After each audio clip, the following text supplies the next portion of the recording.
एक सीधा साधा गांव का भगत कभी कथा नहीं सुनता था, गाय चराता था गांव की। तो एक दिन और गोपाल जो गाय चराने वाले थे उन्होंने कहा, यार कभी तो कथा सुन लो, रात दिन पशुओं के पीछे घूमते हो, पशु बुद्धि, कभी तो कथा सुन लो। तो एक दिन सोचा दोपहर के भोजन गांव में पाएंगे जाके अपने घर में, और कथा हो रही वहीं से निकल लेंगे, जो सुन लेंगे तो सुन लेंगे। खड़े खड़े वहां चर्चा चल रही थी, जिसने मनुष्य जन्म लेकर के गुरु मंत्र नहीं लिया और नाम जब भगवान का नहीं किया, उसका जीवन मुर्दा, व्यर्थ जीवन। चला गया सुन के, और बार बार वही दिमाग में कि पंडित जी कह रहे थे गुरु मंत्र नहीं लिया और नाम जप नहीं किया तो मुर्दा जीवन। जिन हरि भगत हृदय नहीं आनी, जीवित सौ समानते प्राणी।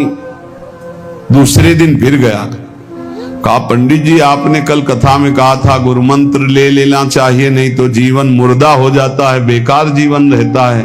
तो देव गुरु मंत्र आप, और तो हम किसी को जानते नहीं। देखा फटा पुराना कपड़ा, डंडा लिए एक चरवाहा, उनका ऐसे थोड़ी कि तुरंत गुरु मंत्र दे दिया जाता है। आखिरी दिन कथा के मिलना फिर दे देंगे, टाल दिया। अब वो आखिरी दिन कथा के तो दिन चढ़ावा चढ़ रहा था, तो पंडित जी ने कहा जब चलें तब ले लेना गुरु मंत्र, टाल दिया। अब वो जब आखिरी दिन के बाद वो, तो उस समय घोड़े पे बैठ सब सामान लाद के पंडित जी चलते थे, वो तो सब सामान लाद के चलने लगे। हो तो पीछे पंडित जी आप जो कह रहे थे कि गुरु मंत्र देंगे, आप गुरु मंत्र दे दीजिए। पंडित जी रबड़ी पवाई गई थी, घोड़े से उतरे, घोड़ा एक भगत के यहां खड़ा किया और लोटा लिया और भागे, क्योंकि सोच लगी थी। अब वो भगत किसान आदमी, गांव का गंवार आदमी पीछे लगे, पंडित जी अरे गुरु मंत्र दे दो, कितने दिन से टहला रहे हो आप। अरे उनका प्यार मतलब सोच का पैसा, तू गुरु मंत्र की बात कर। अब वो पीछे लगा कि अब हम नहीं जाने वाले, आपने सब सामान लाद ली थी, भगवान की कृपा कहो कि आपको सोच लगी आई, नहीं तो आप हमको तो गुरु मंत्र ही नहीं देते, हम आपको नाम पर विश्वास की बात। पंडित जी तो दत्त गपोचन, जय गुरुदेव की जय गुरु, वो दबकाए है दत्त गपोचन, एकदम मूर्ख आदमी, तो सोच तो।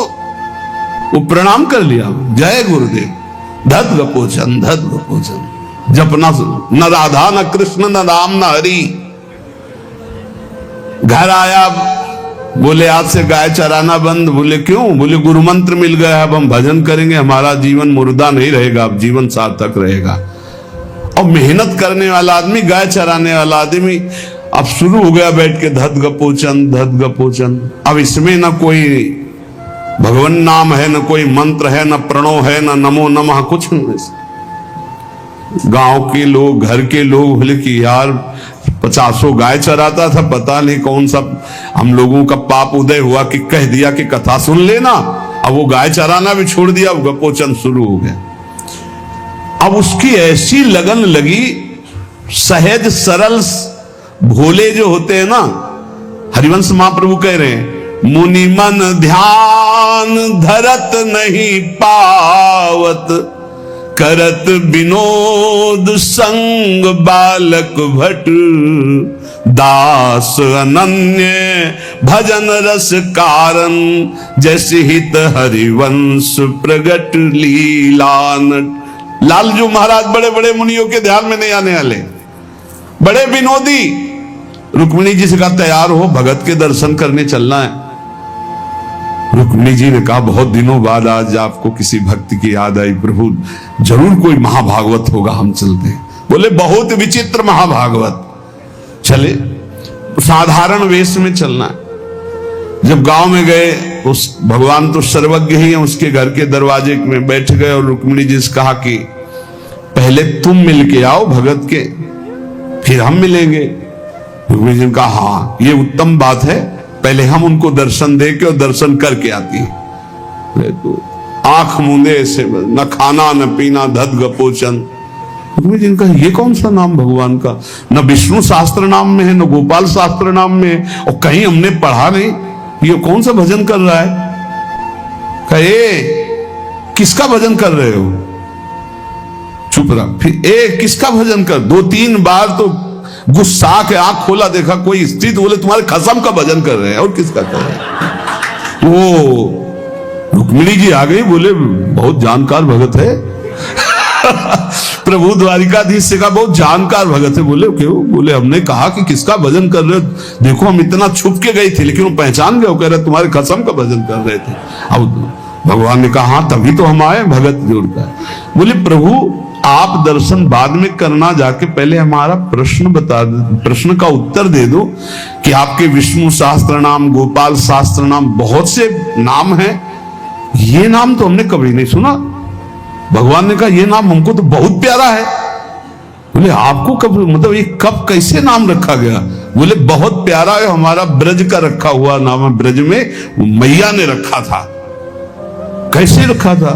बोले एक दिन मैं माखन चोरी कर रहा था, सखा के कांधे पर खड़ा हुआ, ऊपर माट में हाथ डालकर मक्खन पूरा ऐसे खाता जाता, सखा को पवाता जाता। इतने में मैया और गोपी जन आ गई। एक कन्हैया ये क्या कर रहा है। अब हमने देखा कि फंस गए। हमने कहा कि मैया हमें बहुत भूख लगी थी और देखा कि इसमें चींटी चढ़ी हुई है, तो हम चींटी निकाल रहे थे। तो बोले चींटी कैसे निकाल लेते, यहां पूरा हाथ सना हुआ है तुम्हारा चींटी। बोले अरे भैया तू बावरी, जब चींटी को ऐसे निकालने करते वो अंदर चली जाती तो खबो खबो के निकाला, इसलिए ऐसा इतना हाथ हो। बोले यहाँ मुंह में भी जब तुम्हारे मक्खन लगा, एक मक्खी बार बार उड़ रही थी तो हम ऐसे मारा तो पूरा मुंह में मक्खन लगा। मैया ने कहा धत गपोचन। बोले ये उस समय का नाम रखा हुआ है, मेरा बाल गोविंद में जब मैया ने रखा था मक्खन चोरी के समय उस।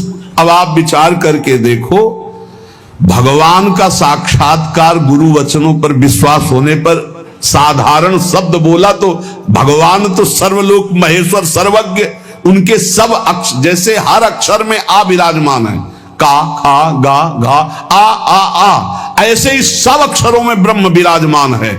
फिर राधा नाम तो स्वयं हरि जपते हैं, और राधा नाम तो परम प्रेम में है और बड़ा गुही है। विश्वास करके जब वो धदगपोचंद जपा तो रुक्मिणी और द्वारिकाधीश भगवान दर्शन देने आ गए, और तुम विश्वास करके राधा राधा जपोगे तुम्हें नहीं प्राप्त हो जाएगा। अरे यही राधा स्वयं भगवान हरि जपते हैं। इसलिए पहला जीवन का चरम लक्ष्य भगवत प्रेम, भगवत प्राप्ति।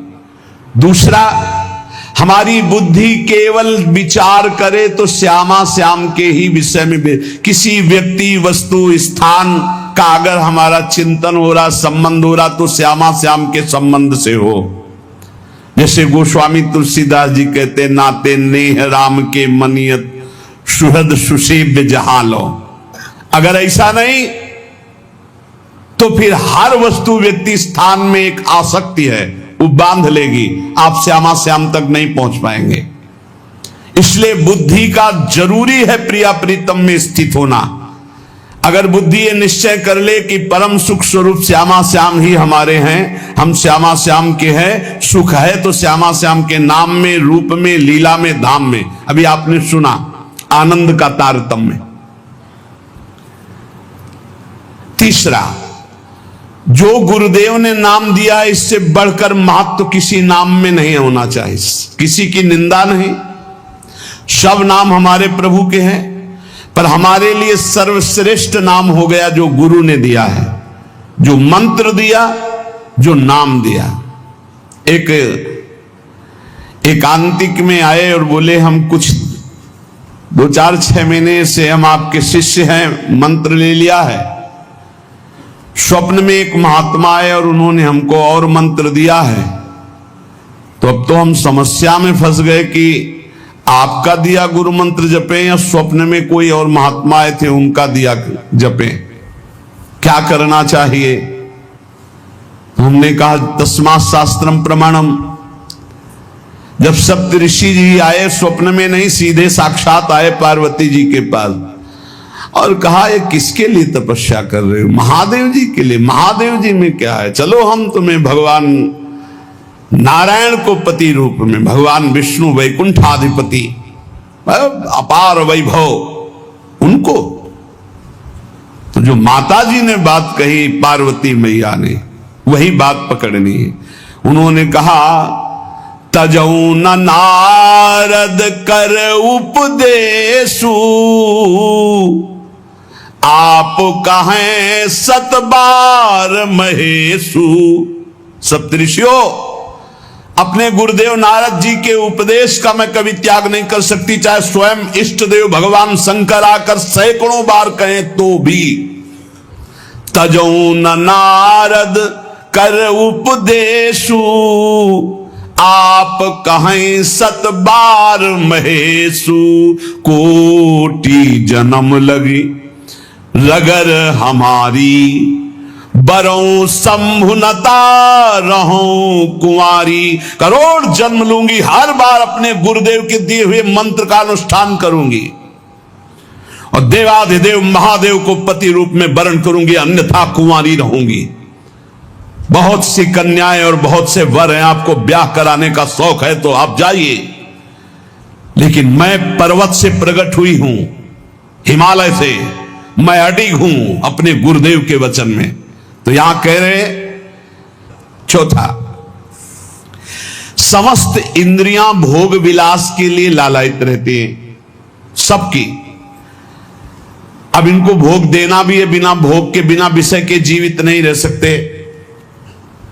शरीर चलाना है, सेवा धर्म पूर्ति करनी है, पानी पीना भी विषय है, अन्न पाना भी विषय है, देखना भी विषय है, सुनना भी विषय है, सब विषय के अंतर्गत आता है। तो यहां अपनी इंद्रियों से जो विषय ग्रहण करना है वो भागवतिक करना है। जैसे हमें पानी पीना है तो प्रभु को अर्पित करके राधा वल्लभ लाल की जय, और फिर भावना करो हृदय में प्रभु विराजमान है, जलपान करो। भोजन भोग अर्पित किया, भगवत स्वरूप प्रसाद, हम प्रसाद पा रहे हैं। वस्त्र प्रसादी, सुनना भगवत विषय, देखना भगवत भाव, बोलना भगवत संबंध से। हर इंद्रियों के विषय को हमें भगवत संबंध से युक्त कर लेना है। यदि भगवत प्राप्ति करनी है, भगवत प्रेम प्राप्त करना है, तो पहला चरम लक्ष्य मुझे इसी जन्म में भगवत प्राप्ति करनी, भगवत प्रेम प्राप्त करना है। दूसरा बुद्धि का पूर्ण समर्पण अपने आराध्य देव श्यामा श्याम में। तीसरा गुरु प्रदत्त नाम रूप लीला गुण सेवा उपासना सांगोपांग गुरु प्रदत्त। चौथा समस्त इंद्रियां भगवत संबंध से युक्त। पांचवा जीव का चिंतन प्रत्येक क्षण पदार्थ, व्यक्ति, परिस्थिति, विचार भोगों के, क्रियाओं के, संबंधियों के, जहां जहां जाए वहां से हटाकर अपने लक्ष्य श्यामा श्याम में लगाओ, या जहां जहां जाए वहां प्रिया प्रीतम की भावना करो। जीवन का प्रत्येक पल किसी व्यक्ति के विचार में, वस्तु के विचार में, स्थान के विचार में, भोग विचार में, जहां जहां जाए वहां से हटाकर श्यामा श्याम में लगाओ, या जहां जहां जाए वहां श्यामा श्याम को देखो। बहुत सुख मिलता है, अपार सुख मिलता है। जिससे प्यार होता है, अपनापन होता है, उसकी बात सुनने में सुख मिलता है। अरे वो दिशा अच्छी लगती है, वो दिशा अच्छी लगती है। जिधर अपना प्यारा बसता है ना, वो दिशा अच्छी लगती है। उधर से आई हुई वायु ऐसा लगता है प्यारे का आलिंगन हो रहा है, अभी वो प्रेम जागृत नहीं हुआ। इसलिए उस एरिया को कोई आ जाए, अच्छा आप उधर से आए, जहां अपना प्यारा बसता है उस क्षेत्र का कोई आ जाए तो ऐसा लगता है प्यारा मिल गया। उधर की वायु आ जाए तो प्यारा है।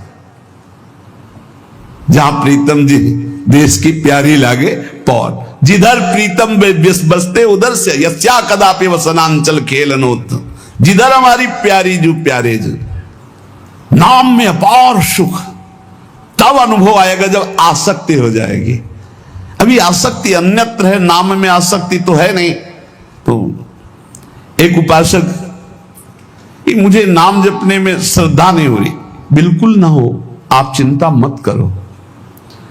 भाव शब्द समझिए, कुभाव अनख आलसहु, नाम जपत मंगल दिशि दसहु। भाव से जपो, कुभाव से जपो, मन लगे या ना लगे तुम्हें फल मिलेगा, पक्का मिलेगा, मंगल दसों दिशाओं में होगा। विश्वास करके जपो तो, और एक दिन जब स्वाद लग जाएगा तब आप भी ऐसे ही बोलोगे जैसे बड़े बड़े संत महापुरुष बोलते हैं, नाम जीवन, नाम सर्वस्व, नाम ही हमारा प्राण धन।